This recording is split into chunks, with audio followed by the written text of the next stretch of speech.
Atau Pak Togar mungkin nanti bisa dilanjutkan lagi ya. Sama ini, sahabat. Ya, baik Pak Togar, silakan. Selamat siang semua, selamat siang. Udah muncul. Mungkin mewakili kita nanti menjawab semua pertanyaan. Mungkin Pak Togar saja yang menjawab kalau ini. Baik, ya saya ingin menjelaskan ya. Tadi yang dikatakan apakah ekspor duluan itu tidak. Ya, sebenarnya kita hanya mengekspor kebutuhan untuk ekspor itu nggak terlalu banyak. Ya, bukan nggak terlalu banyak, tapi kebutuhan kita dengan produksi itu cukup, sangat-sangat cukup. Ya, ya. Yang jadi permasalahan kalau boleh saya bercerita, kenapa minyak goreng langka?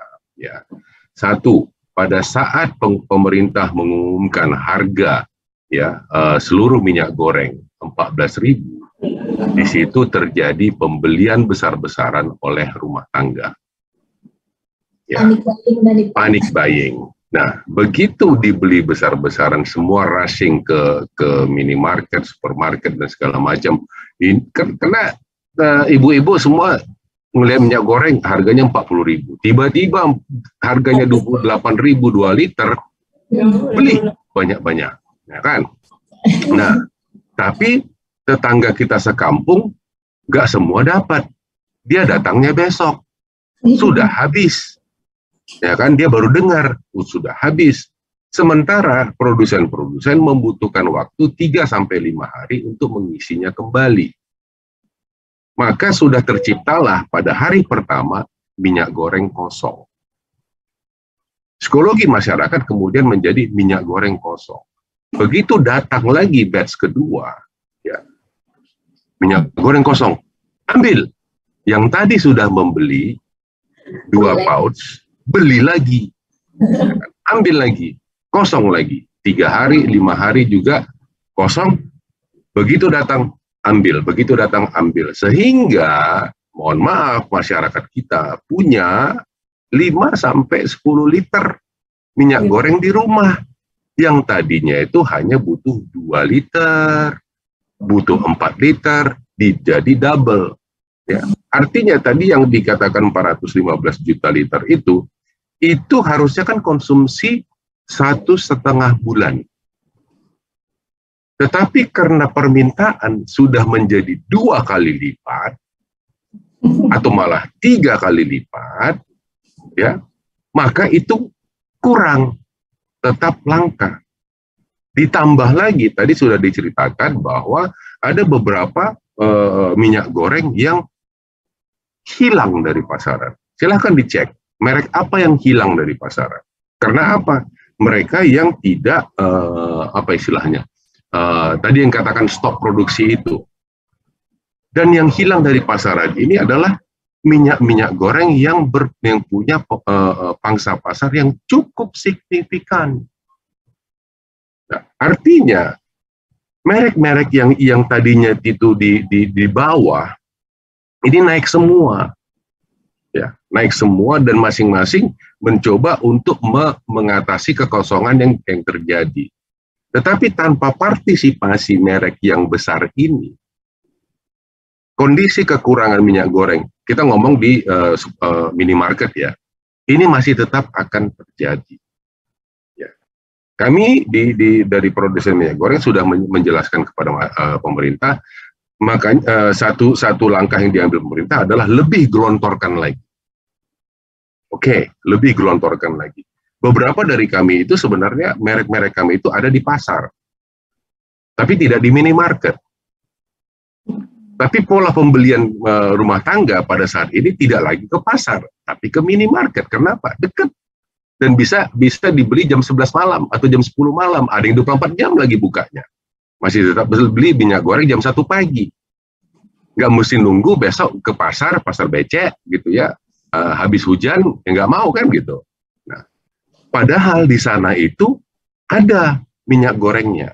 Walaupun memang harganya juga tidak mengikuti HET tadi, harga eceran tertinggi. Ya. Jadi kelangkaan itu, kalau boleh saya bilang, adalah dilakukan oleh kita-kita sendiri masyarakat ini. Ya. Jadi saya ingin menghimbau ya, yang mendengar ini, ya kepada bapak-bapak, tolong ngomongin sama ibunya, ya. Dan ibu-ibu dua yang di depan kita ini juga nggak perlu panic buying, gitu ya. Ya, karena dengan adanya panic buying itu menyimpan, apalagi kita mendekati Ramadan kan, 2 minggu lagi, 3 minggu lagi kita Ramadan. Masing-masing bilang, nanti gue gimana nih bulan puasa? Bulan puasa nggak ada minyak goreng kan kacau, mending gue beli sekarang. Jadi saya berpikiran gini, begitu bulan Ramadan nanti, minyak goreng bertebaran di mana-mana. Kenapa? Yang membutuhkan minyak goreng pada saat Ramadan, bulan puasa, sudah punya dulu, sudah ngantongin dulu di rumah. Jadi pas nanti bulan April kita masuk bulan Ramadan, kemungkinan pembelian slow down semua. Karena keluar semua, yang keluar semua stok dari bawah tempat tidur itu. Itu ya. Nah, lagi-lagi yang dikatakan mengutamakan ekspor, enggak. Dan apakah perang Rusia dengan situasi Rusia Ukraina sekarang itu berdampak pada efek pengiriman ekspor kita? Tidak juga, belum. Ya, belum. Yang terjadi adalah ini masalah DMO. Justru di DMO. Di DMO itu adalah kalau saya memprediksi ekspor kita ya untuk bulan Januari memang rendah, ya biasanya memang rendah. Tapi di bulan Februari yang biasanya naik dari Januari itu masih tetap rendah. Ya. Di Maret ini yang tadinya saya harapkan sudah mulai normal, mungkin belum normal lagi. Nah, ini mengakibatkan minyak goreng langka di pasar internasional. Di negara-negara importir seperti India, Bangladesh, Eropa, dan China, dan segala macam. Efeknya apa? Harga itu naik. Ya, karena Ukraina adalah penghasil minyak bunga matahari terbesar di dunia. 30% pangsa pasar minyak bunga matahari itu datang dari Ukraina. Begitu Ukraina kena situasi sekarang, maka bisa dibilang tidak ada pasokan 30% minyak bunga matahari ke Eropa. Penggantinya apa? Mau menggantikannya dengan mereka mau mengambil sawit, tapi sawit belum keluar dari Indonesia karena masalah DMO. Jadi semua kalau saya bilang sih stok kita saat ini tinggi. Stoknya tinggi di mana? Bukan di produsen. Stok itu tinggi di distributor, di rumah tangga. 2. Itu tadi semua yang di bawah tempat tidur itu mudah-mudahan stop ini dah supaya kita normal lagi. Karena demand-nya itu menjadi 2 atau 3 kali lipat dari yang biasa. Itu. Jadi yang dengerin atau yang nonton semua, tolong tidak lagi melakukan panic buying. Ya, ada minyaknya. Ya. Dan bisikkan kepada tetangga, ibu, kemarin beli minyak goreng berapa? 4 liter kan? Gak usah beli lagi ya, kan cukup gitu. Gantian saya yang beli 2 liter karena saya butuh. Hal yang seperti ini mungkin kita harus komunikasikan antar tetangga. Ya. Bukan mengatakan sama-sama, yuk kita beli lagi semua. Karena, dan banyak juga, ini yang menjadi oportunistik bagi para penimbun ini. Tahu caranya gimana? Buka tuh marketplace. Ada ribuan sekarang marketplace yang menjual minyak goreng dengan harga 25.000 per liter dan segala macam. Dapatnya dari mana? Dan ada yang mengatakan begini, iya Pak, saya kemarin dapatnya, akhirnya saya dapatnya 12 liter, 12 pouch, 24 liter. Terus, saya jual aja online. Ada. Makanya banyak toko-toko baru dan kami, dan juga Kementerian Perdagangan sudah berkomunikasi dengan marketplace itu untuk tidak memantau semua ini. Tetapi itu kan masih mekanisme pasar yang akan terus-menerus ya. Yang belum solve kalau boleh saya bilang, tetap dilakukan tapi belum solve. Jadi semuanya ini, dan tadi ada pertanyaan mengenai merek-merek yang biasanya nggak muncul. Sebenarnya merek-merek itu ada, ya. Tapi dia di layer bawah. Di sini dia. Yang kelihatan di minimarket itu yang biasa. Gitu ya. Tapi karena yang biasa ini kosong, tadi yang saya bilang merek besar itu tiba-tiba tidak ada. Kan harus ada yang nutupin. Akhirnya merek-merek yang nggak biasa ini dan kemasan yang nggak biasa. Ibu-ibu pernah dengar kemasan bantal?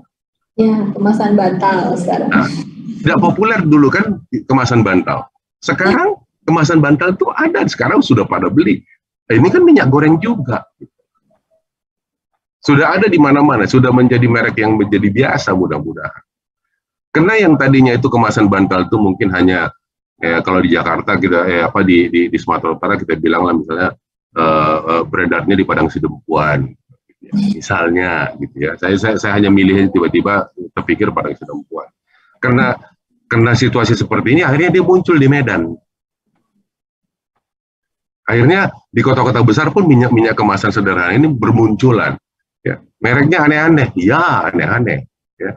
Satu lagi merek yang mungkin jarang di Sumatera, ya, mungkin merek-merek yang dari Jawa, merek-merek yang dilakukan oleh yang dikatakan industri repacking.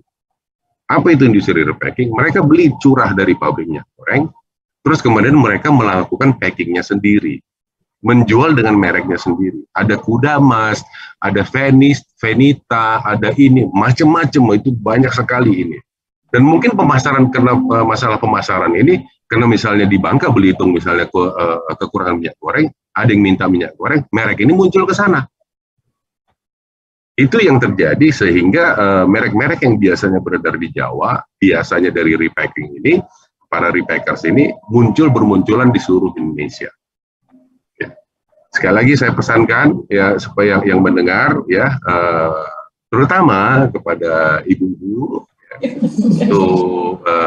ya ibu berdua ini mungkin tidak, tapi istri dari bapak-bapak kita yang mendengar tadi gitu ya, belilah secukupnya, ya. Nggak perlu panic buying, ya. Karena dengan melakukan panic buying akan mengakibatkan lebih banyak kelangkaan, ya, lebih banyak kelangkaan gitu ya, dan kita mencoba untuk tidak menjadi oportunistik mereka dengan menjualnya mungkin. Nggak tahu kan kita di satu kampung, aku punya minyak goreng, kau mau beli 18.000 tapi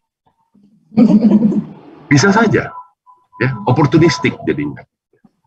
Karena itu tadi dia udah beli 14.000 dia tumpuk, ada aku ada loh, mau lah beli 18.000, ayolah kan, gak punya kok kan. Ya, ini ya sekali lagi saya menghimbau ya untuk tidak panic buying supaya ini bisa diatasi dengan baik. Kita di Jakarta ya Kementerian Perdagangan dan para produsen ini berjibaku luar biasa ya. Kalau satu hari itu 24 jam, kami kerja 26 jam ya untuk mengatasi ini. Sampai jam 12 malam, jam 1 pagi pun kita menerima telepon dari kementerian. Ini bagaimana, ini bagaimana, ini dan bagaimana. Jadi tolong bantu juga kami ya, kita bersama-sama bekerja untuk mengatasi kelangkaan ini. Bukan hanya tugas daripada pemerintah, bukan hanya tugas daripada produsen, tetapi tugas kita bersama untuk sadar bahwa minyak goreng kita itu di dalam negeri cukup. Ya, cukup. Kelangkaan ini adalah anomali yang kita ciptakan sendiri. Begitu. Terima kasih waktunya. Terima kasih Pak Togar, luar biasa ini pencerahannya. Intinya kenapa masalah ini terjadi kembali ke kita sendiri ya Bu. Jadi kan kita yang menimbun, yang membuat kelangkaan, yang membuat demandnya naik. Suka seperti itu ya kan, suka seperti itu. Oke, terima kasih Pak Togar. Terima kasih Pak Togar. Ini karena